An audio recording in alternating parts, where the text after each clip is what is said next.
Hello and welcome to Penelope's Chinwag.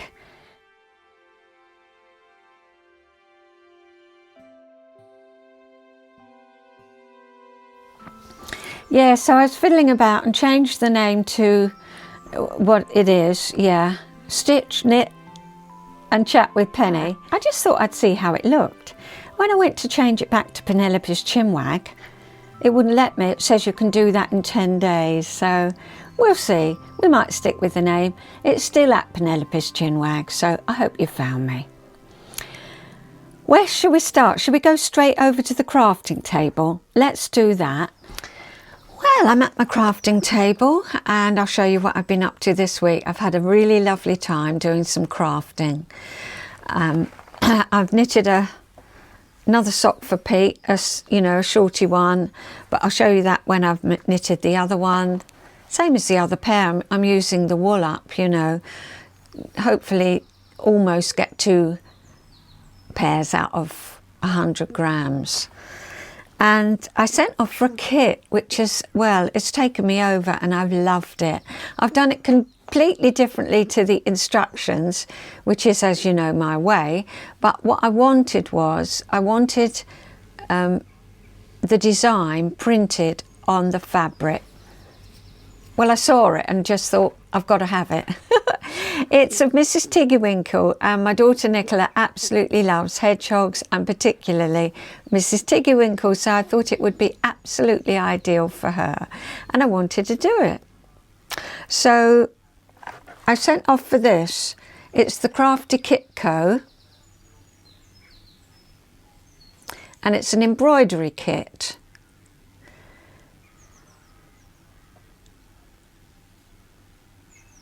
I decided to do it differently. I didn't just want to outline Mrs. Tiggywinkle and do those ferns.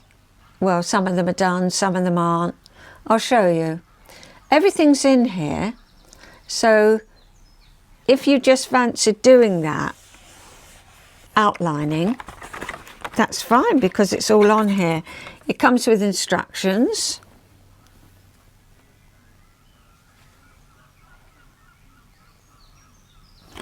It comes with a hoop. It comes with a beginner's guide to embroidery. And all the silks that you could possibly want, except I didn't use them because I have my own, and I particularly used ones that were gifted to me by Attic Spin Dye, Andy Dice's own, and it is beautiful. Yeah? I'll finish. Okay. Those socks that are on in the lounge, I can wear them, can't I? Yes.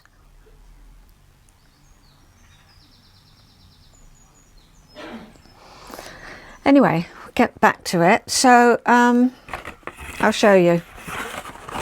This is how it comes with all of that, and then this is printed on the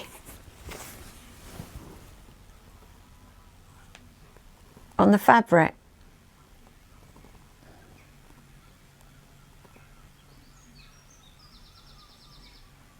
So the choice is yours. Do you just want to go around? Do you just want to, embellish it? Well, I chose not to. You know what I'm like. I didn't know how I was going to do it. I just got a pile of threads and started popping bits in, and gradually she came to life. That's the back of it. So I'm going to put some fabric on the back. I've got, the Peter Rabbit one. I think that'll be all right. It'll go on the wall, hang up with the hook. And here she is.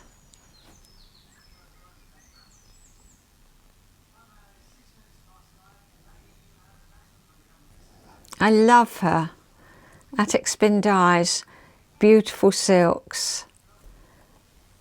Here and here. Oh, well, all over.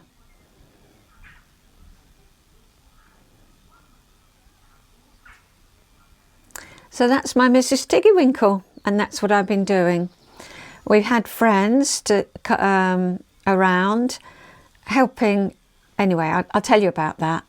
But I love embroidery because you don't have to count stitches. You don't have to look at a pattern. You just can sit and do it without thinking. And I find it very, very relaxing. There she is.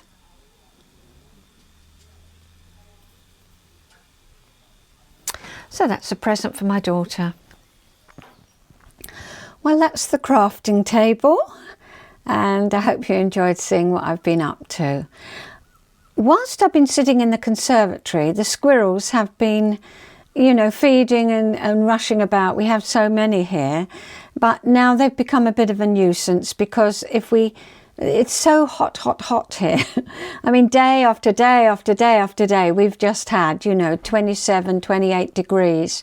And we've left the doors open. And of course, they're coming in now. And I really don't want that because I don't think their droppings are very good for humans and all of that. So, yeah, we've got to watch what they're doing. I took a little film of them taking advantage of us.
So cheeky monkey, that's all I can say.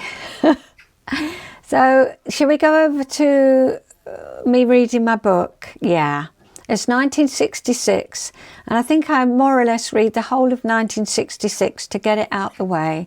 I'll explain along the way how embarrassed I feel, how it's not my proudest moments, but there we are. It's my life, isn't it? And it's just how it was. Had a lot of growing up to do. Anyway, we'll go over and I'll read you 1966 from my story. Those of you that are subscribed and have been with me know that I started this the day I was born, 1949, August the 8th. And I've just written what I remembered, and especially with what I remember talking to Mum, you know, during the time that we spent together during, you know, anyway, lockdown. I don't hate that word, can't say it. I don't want to say that word anymore. But yeah, we talked so much, and I learned so much about my early life. So I was able to draw on that and change what I'd written in 2003, or add to it, let's put it like that, because I do have a vivid memory, which is super. I feel a bit embarrassed now about my vivid memory because I'm 17 in 1966, and this is the year we're talking about, 1966. I mean, when you look back, 17 in the August, it's so young. But I just completely felt grown up and thought I should feel and understand things like a grown-up does. But clearly, I was just a young a teenager, and we didn't have everything around us to tell us this and tell us that then. You just had to pick it up, quite frankly. And so some of the bits that I'm reading today are quite embarrassing, but I've chosen to keep them in because when you're 17, well, what did I know? I knew nothing. I just knew about my feelings, although completely out of touch with them, because nobody ever said to me, how you're feeling, what do you want, what do you need. That came much later in my life. But obviously I had those feelings and they were very strong. I think feelings are when you're 17. Hence, when I read my diary of 1966, yeah, it's quite embarrassing. And how many times in my life have I thought, I'm going to throw that, I'm going to throw that. But something just makes me hold on to it and think, just stupid ramblings of a 16, 17-year-old. And get over it. So there we are. That's where I am with my story. Should you want to listen to it from the beginning, it's in a playlist of its own. So without any more waffling, I'll get on and read it. My 1966 diary is the Oh Yay pocket diary from the Solicitors Law Stationery Society. I was doing well at work and enjoying it. I had fleeting thoughts about taking evening classes to broaden my knowledge of the legal world, but in truth, I was far too busy. I was still seeing George, meeting up with him in London and going out to clubs like the Last Chance, the Disc and the Flamingo. On March the 22nd, I saw the Spencer Davis Group at the Marquee, one of the top venues where all the best bands played. We'd danced the night away, and it was an incredible experience to see those artists up close and in the flesh. We also went to the cinema regularly, no matter what was showing. Some of the films I saw that year included Thunderball, Owlman Flint, The Blue Max, Those Magnificent Men in Their Flying Machines, and Bunny Lake is Missing. Looking back, it was a lively, exciting time, full of music, movies, and the buzz of London nights. Things with George became a bit strained, mainly because of the distance. Then he broke his leg, which made everything even more complicated. Around that time, Martin reappeared. He was clearly at a loose end, and somehow we drifted back into that familiar comfort zone again. I still went out with Diz and Pam though, and Pete McBride was always around. Diz had a couple of dates with a guy named Alan Jones. His mum had been a tennis player, and he told me he wanted to become a tennis coach. A tennis coach? I thought, how mad! But he did it. He went on to become one of the most respected tennis coaches. What did I know? He passed away in 2024 after a short illness, aged 75. As for Martin and me, we didn't last long. On the 18th of April, he decided he'd had enough again, and that was that. We went off on our own merry ways. In May, I took a trip to Ireland to visit Anne and Peter. When I returned home, I met a boy called Ian MacDonald. He'd changed his name to Ian Matthews and played in a band. We met in one of the London clubs, and after a night out, he walked me home. Well, he didn't walk me home, he took me home, as I lived quite away from the London clubs. As we were saying goodbye, I asked where he lived. Elephant and Castle, he said, in his northern accent. I was stunned. It was miles away in South London, and the transport had stopped for the night. But he insisted he'd walk. I couldn't believe it. I said goodnight, shut the front door, and was certain I'd never see him again. But I did. I visited his flat not long after, and later he moved into a large house in Bromley with the band. He was trying to secure record contracts, and I'd go along to listen to their rehearsals. They were good, really good. After 3 years with the band Fairport Convention, he went on to form his own group, which had a #1 hit for 12 weeks, Woodstock. That band, Matthew's Southern Comfort, is still one of my absolute favourites. He moved to America. We lost touch, and then he settled in Holland. And looking on Google or whatever it is, he was been happily married, and I think has 3 daughters, which is lovely to know. That chapter of my life ended just before my 17th birthday, which is a big milestone because it meant I could finally learn to drive. Hurrah! Just before that, on July the 30th, England won the World Cup at Wembley, and the whole country went mad, except for Diz and me. We weren't into football at all. By this time, I was starting to feel a bit fed up with work. One day, my diary simply read, "I worked too hard, did 75 letters." That just about summed it up. One evening, as I was waiting at the bus stop after work, a man pulled up in his car and asked if anyone would like a lift. I said yes, please, and was grateful for the ride up Alderman's Hill. The 29 bus could take ages to arrive.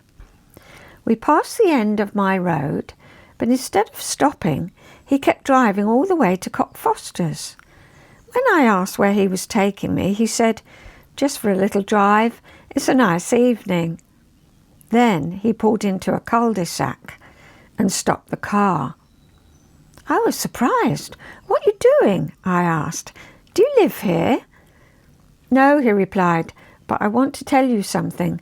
Accepting lifts from men is very dangerous. Anything could happen to you. Not all men are like me." I was bemused and asked him to take me home. At the time, I shook the experience off, but thinking about it now, I do wonder what his true intentions were. Was he struggling with himself? If so, I'm glad he won. Back in October, I met this guy who was incredibly tall, about 6'5", which felt absurd next to my 5'2" frame. Rather than thinking he was too tall, I immediately turned it on myself, feeling self-conscious and beating myself up for being too short. And that was classic me of the time, I think. I think these teenage hormones were really starting to kick in. I started to doubt myself, not really know myself. Really looking back, I think I was floundering a bit. This was October. So I think 1966, when you think about it, you know, I was getting a little bit miffed at work, going out with guys that really, you know, weren't for me. But there we are. That's what I did. I've written, looking back, the brief fling we had really shows how naive I still was. Despite all my trips to Vidal's and effort to look the part, inside, I had a lot of growing up to do. I'm a bit embarrassed about the next bit, but you know what? It's a bit of a family joke, and I think I'm over it at my age now, but I can't believe anyway, I'll read it. One evening, we were sitting in our front room having a drink and playing records, getting to know each other. But there was this smell. The room often had a suspicious whiff of something unpleasant. Let's just say wind. I kept darting upstairs to escape the embarrassment, thinking it must somehow be me. I mean, surely nobody who was a visitor would do that. I didn't know how it could be me, but I just thought it must be. Yes, it was the time of self-blame.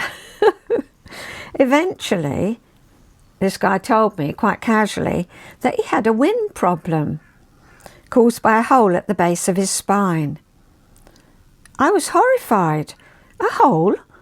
I instantly panicked, wondering if I too had some mysterious hole I didn't know about. It wasn't until much later, when I was with Pete, that I confessed my worry. I explained with all sincerity that I might have a hole at the base of my spine that made smells escape uncontrollably, so could he please excuse me if that ever happened? Pete burst out laughing and collapsed onto the floor. Through tears of laughter, he said, "Yes, that hole's called your bum." I was mortified and relieved. I was so naive. Later, Pete told me that was one of the things he loved about me. For all the fashion and fuss over boys, deep down, I was still just plain old me. And I was developing insecurities, teenage insecurities. I was beginning to tire of Mr. Burnell's and felt the urge to spread my wings. The idea of working in town, London town, seemed far more exciting. Of course, Mum tried to talk me out of it. She listed all the reasons I shouldn't. The long and tiring daily commute, the cost of travel, the stress. But I didn't listen. On the 17th of October, I started a new job. At Mr. Burnell's, I'd been earning around £8 a week, but the new job came with a jump in wages, £17, which felt like a small fortune at the time. The job was with the British Sulphur Corporation on Upper Brook Street, just a stone's throw from Marble Arch. I joined the advertising department, but from the start I knew it wasn't for me. It was a huge international company, and I found myself missing the warm, familiar atmosphere of the solicitor's office and the legal work itself, which I loved. But being in town made up for it. I spent my lunch breaks wandering through the shops and antique markets. My friend Diz had a stall at Camden Passage, and I'd often go there on Saturdays to help out or just have a natter. We were also keen charity shop hunters. We were all stunned at work on the 27th of October when the terrible news broke. 116 children and 28 adults had died after a slag heap collapsed and buried a school in Aberfan, Wales. It was utterly devastating.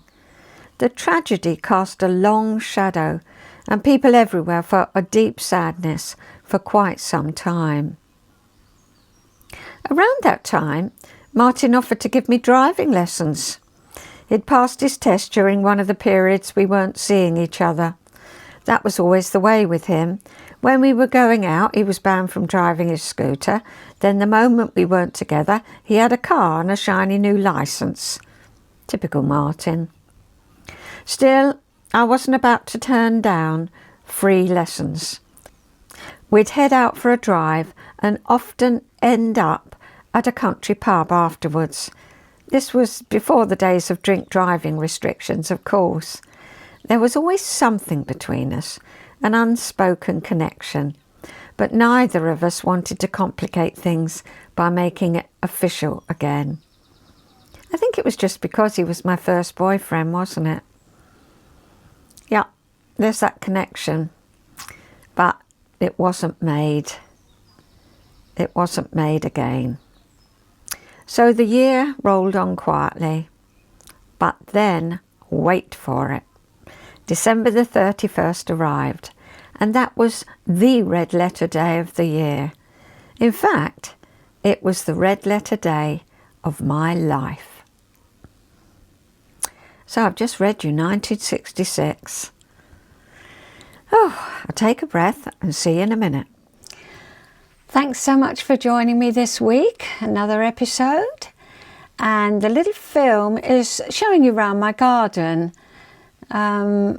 It's just been so beautiful here. We haven't got much grass left because, well, it just hasn't rained. It hasn't rained apart from a storm that we had on Saturday. I think there was, the reports say there was 30,000 lightning strikes, and it was massive, massive, massive storm.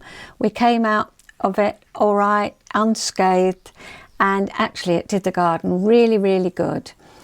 But I just take you round, and we had our dear friends Heather and Andrew staying with us for a couple of days.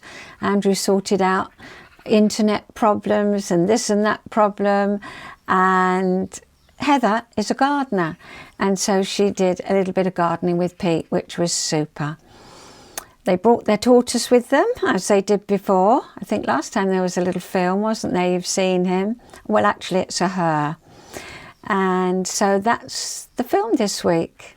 So I hope you've enjoyed it. I hope you enjoy the episode. And next time I'll be labelled as Stitch and Knit and Chat with Penny at Penelope's Chinwag. And we'll see what happens after that.